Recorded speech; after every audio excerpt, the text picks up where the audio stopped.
Hello everyone. आज हम discuss करने वाले class 9 social science civic chapter number 2 constitution design. ये चैप्टर का पार्ट 4 है। इससे पहले जो पार्ट था हम लोगों ने उसमें डिस्कस किया था why do we need constitution, हमें कॉन्स्टिट्यूशन की जरूरत क्यों है। ठीक है, इस लेक्चर में हम लोग जो बात करने वाले हैं वो है making of Indian constitution. Indian constitution किस तरीके से बनाया गया, क्या क्या प्रॉब्लम फेस करनी पड़ी, वो सारी चीजें हम लोग इस लेक्चर में समझने वाले हैं। तो Indian constitution was drawn up under very difficult circumstances. काफी डिफिकल्ट सर्कमस्टेंसेस में बनाया गया इंडियन कॉन्स्टिट्यूशन। काफी सारी प्रॉब्लम फेस करनी पड़ी। ठीक है, जैसे हम लोग बात कर रहे हैं diverse group of population. Diverse group of population means India में बहुत सारे टाइप के लोग रहते हैं, सबकी अलग अलग हिस्ट्री है, सबका अलग अलग कल्चर है। ठीक है, तो इतने सारे लोग जो रहते हैं उनका डिफरेंट डिफरेंट क्या है, बैकग्राउंड है। तो उनके लिए एक कॉन्स्टिट्यूशन बनाना बहुत डिफिकल्ट टास्क था, बहुत डिफिकल्ट काम था। ठीक है, जैसे हम बात करें कि अलग अलग डाइवर्सिटीज के लोग रहते हैं, तो सबको वो कॉन्स्टिट्यूशन एक्सेप्ट करना, सब अलग अलग लैंग्वेजेस बोलने वाले लोग रहते हैं, तो सबको वो कॉन्स्टिट्यूशन एक्सेप्ट करवाना बहुत एक डिफिकल्ट टास्क था। और उन सभी को एक्सेप्ट करवाने जैसे कॉन्स्टिट्यूशन बनाना भी एक डिफिकल्ट टास्क था। तो ये एक पहली प्रॉब्लम थी। सेकंड प्रॉब्लम क्या थी, partition on the basis of religious differences. Means जब इंडिया आजाद हुआ, तब जब इंडिया इंडिपेंडेंट हुआ, तब क्या हुआ था, रिलीजियस के बेसिस पे क्या कर दिया गया था, पार्टीशन कर दिया गया था। तो उसमें 10 लाख से भी ज्यादा लोग मारे गए थे। अब 10 लाख से ज्यादा लोग मारे गए थे सिर्फ पार्टीशन करने पर ही। तो इससे ये समझ में आता है कि इंडिया में कितनी सारी प्रॉब्लम्स थी। ठीक है, problems of integration of principal state. Means Britishers ने राजाओं पे छोड़ दिया था। जब मोनार्की रूल चलता था इंडिपेंडेंस से पहले, तो जो वहाँ के प्रिंसिपल स्टेट्स जो थे, तो वहाँ पे क्या थे, मोनार्की रूल चलता था। तो ब्रिटिशर्स ने राजाओं पे छोड़ दिया था कि वो पाकिस्तान के साथ जाना चाहते हैं या इंडिया के साथ रहना चाहते हैं या फिर अपनी एक इंडिपेंडेंट कंट्री बनाना चाहते हैं। तो जब इंडिया, जब वो इंडिपेंडेंट कंट्री बना रहे थे या फिर पाकिस्तान में जा रहे थे, तो इंडिया को क्या करना पड़ा, जब कॉन्स्टिट्यूशन बना रहे थे तो इंडिया को क्या करना पड़ा, जो वो मोनार्की स्टेट थे उन राजाओं को मनाना पड़ा कि आप इंडिया को ज्वाइन कर लीजिए। अब कैसे, क्यों इंडिया को मनाना पड़ा, हम लोग बात करते हैं कि जैसे इंडिया का मैप है। ठीक है, ये इंडिया का मैप मान लेते हैं, इस टाइप का मैप है। तो अगर ये यहाँ पे एक स्टेट है जो कि बोलता है कि हम हमारी एक इंडिपेंडेंट कंट्री बनाएंगे, तो क्या ये मैप अच्छा लगेगा, क्या नहीं लगेगा कि बीच में एक इंडिपेंडेंट कंट्री है और आसपास इंडिया है। ठीक है, तो ये सही नहीं था। तो इसलिए इंडिया को इस स्टेट को क्या करना पड़ा, मनाना पड़ा, इस स्टेट के राजा को मनाना पड़ा कि आप इंडिया को साथ मिल जाइए, आप इंडिया को ज्वाइन कर लीजिए। ठीक है, तो ये भी एक बहुत बड़ी प्रॉब्लम थी कि सभी को कैसे मनाया जाए। ठीक है, अब चौथी चीज इसमें यह थी कि इंडिया अपने कॉन्स्टिट्यूशन में इक्वालिटी प्रोवाइड करने वाला था। ठीक है, जो रियल लाइफ में इंडिया में लोगों में इक्वालिटी नहीं है। ठीक है, अगर रियल लाइफ में देखा जाए तो इक्वालिटी नहीं है, कुछ लोगों को बड़ा माना जाता था तो कुछ लोगों को छोटा माना जाता था। और एक और चीज, एक और प्रॉब्लम ये भी थी कि जो लोग इंडिया का कॉन्स्टिट्यूशन बना रहे थे, उन्हें ये भी डर लग रहा था कि क्या सारे लोग इस कॉन्स्टिट्यूशन को एक्सेप्ट करेंगे या नहीं करेंगे। ठीक है, तो अगर एक्सेप्ट नहीं कर पाए तो भी प्रॉब्लम थी।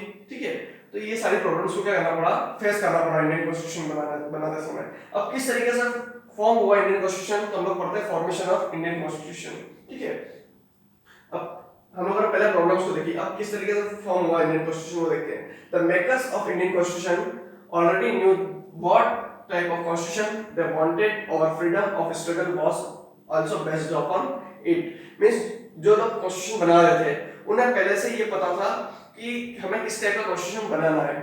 ठीक है, और हमें किस टाइप का कॉन्स्टिट्यूशन बनाना चाहिए। और हमारी आजादी की जो लड़ाई थी, जो स्ट्रगल ऑफ इंडिपेंडेंस था और स्ट्रगल ऑफ फ्रीडम था, वो उसी के ऊपर बेस्ड था पूरी तरीके से। ठीक है, मींस जो हम कॉन्स्टिट्यूशन बना रहे थे वो उसी के ऊपर बेस्ड थी, पूरी फ्रीडम ऑफ स्ट्रगल।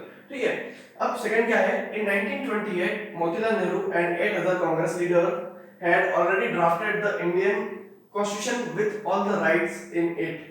मींस 1928 में मोतीलाल नेहरू और उनके साथ 8 अदर कांग्रेस के लीडर्स जो थे, उन्होंने पहले से ही क्या कर दिया था, एक इंडियन कॉन्स्टिट्यूशन की एक बेसिक कॉन्स्टिट्यूशन बना दिया था। ठीक है, मींस 1928 में मोतीलाल नेहरू और साथ में जो 8 अदर लीडर्स थे कांग्रेस के, उन्होंने क्या कर दिया था, एक बेसिक कॉन्स्टिट्यूशन पहले से ही ड्राफ्ट कर लिया था। ठीक है, उसमें वो सारे राइट्स थे जो आज कॉन्स्टिट्यूशन में राइट्स है, जैसे universal adult franchises, right to equality, right to freedom. उसमें क्या होता है कि बाद में क्या होता है, अमेंडमेंट होते गए। जैसे यूनिवर्सल एडल्ट फ्रेंचाइजीज जो था वो उस समय 21 इयर्स का ही था। ठीक है, मींस 21 इयर्स से ऊपर वाले एडल्ट होंगे। ठीक है, और वो उनको वोटिंग राइट हुआ। लेकिन आज क्या हो गया, उसमें अमेंडमेंट हो गया और 18 इयर्स का ही हो गया वो। ठीक है, तो उसके बाद में क्या होते गए, अमेंडमेंट होते गए। लेकिन एक बेसिक कॉन्स्टिट्यूशन जो था इंडिया का वो 1928 में मोतीलाल नेहरू और 8 अदर कांग्रेस लीडर्स ने तैयार कर लिया था। ठीक है, the experiences gained by Indian working in the legislative institutions under Britishers was also used while forming the constitution. Means Britishers ने कुछ इंडियंस को क्या कर रखा था, वोटिंग राइट्स दे रखे थे। मींस उन्हें उस टाइम पे पॉलिटिक्स में भाग लेने का भी क्या था, अलाउड था। ठीक है, मींस वो अलाउड थे कि आप पॉलिटिक्स में हिस्सा ले सकते हो, पॉलिटिक्स का हिस्सा बन सकते हो। ठीक है, जिससे उन लोगों को क्या मिला, एक्सपीरियंस मिला, और उसी एक्सपीरियंस की मदद से हम लोगों ने जो अच्छी अच्छी चीजें थी वो हमारे कॉन्स्टिट्यूशन में क्या करी, ऐड करी। मतलब ब्रिटिशर्स की भी जो जो अच्छी चीजें थी वो हमारे कॉन्स्टिट्यूशन में क्या की गई, ऐड की गई। ठीक है, तो our constitution adopted many good law from the colonial rule like the Government of India Act 1935। हमारे कॉन्स्टिट्यूशन ने काफी सारी चीजें अडॉप्ट करी। मतलब जो इंडिया में जो अपना कॉन्स्टिट्यूशन है, तो ब्रिटिशर्स की काफी सारी चीजें क्या की गई, अडॉप्ट की गई, जो अच्छी अच्छी चीजें थी। जैसे अगर हम लोग एग्जांपल ले तो गवर्नमेंट ऑफ इंडिया एक्ट 1935, ये भी ब्रिटिशर्स से क्या किया गया, अडॉप्ट किया गया। ठीक है, मींस ये भी काफी अच्छी चीज थी। Last one is our constitution adopted good law and policies from the constitution of the other democratic country। Means जो अदर डेमोक्रेटिक कंट्री है वहां के कॉन्स्टिट्यूशन में भी कॉन्स्टिट्यूशन का भी क्या किया गया, स्टडी की गई। मींस जो हमारे इंडिया का जो कॉन्स्टिट्यूशन बना रहे थे, उन्होंने दूसरे कंट्री की जो डेमोक्रेटिक कंट्री है उनके कॉन्स्टिट्यूशन की भी क्या की गई, स्टडी की गई। और उस स्टडी में जो जो अच्छी चीज लगी जो हमारे कॉन्स्टिट्यूशन में होना चाहिए, उन सारी कॉन्स्टिट्यूशन वो उन सारी लॉज को, उन सारी पॉलिसीज को क्या किया गया, हमारे कॉन्स्टिट्यूशन में ऐड किया गया। मींस अदर कंट्री की भी काफी सारी चीजें हम लोगों ने, अच्छी चीजें हम लोगों ने अडॉप्ट करी। ठीक है, हमारा कॉन्स्टिट्यूशन बनाने में। तो हम लोगों ने इसमें पढ़ा making of Indian constitution and formation of Indian constitution. Formation कैसे हुआ, पहले से हमें पता था कि हम लोगों को किस टाइप का कॉन्स्टिट्यूशन बनाना है। ठीक है, और हमारी आजादी की लड़ाई भी उसी के ऊपर डिपेंड थी।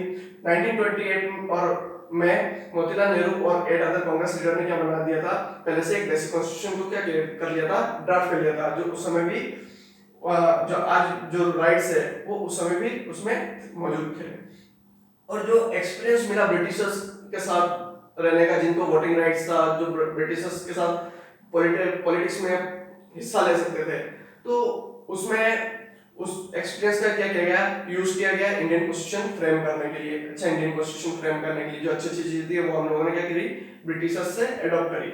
अब ब्रिटिशर्स से जो अडॉप्ट करी हम लोगों ने, गुड लॉज अडॉप्ट किए, तो उसमें एक था गवर्नमेंट ऑफ इंडिया एक्ट 1935। और ब्रिटिशर्स के साथ साथ हम लोगों ने जो अदर डेमोक्रेटिक कंट्री थी वहां से भी उनका कॉन्स्टिट्यूशन को स्टडी किया, और वहां से भी हम लोगों ने अच्छी अच्छी चीजें हमारे कॉन्स्टिट्यूशन में क्या की, ऐड करी। ठीक है, तो ये सारी चीजें हम लोगों ने पढ़ी, making of Indian constitution and formation of Indian constitution. Next section में हम लोग जो बात करेंगे वो है कॉन्स्टिट्यूएंट असेंबली के बारे में। मींस नेक्स्ट सेक्शन में हम लोग पढ़ने वाले हैं कॉन्स्टिट्यूएंट असेंबली। इस सेक्शन में इतना ही, थैंक यू।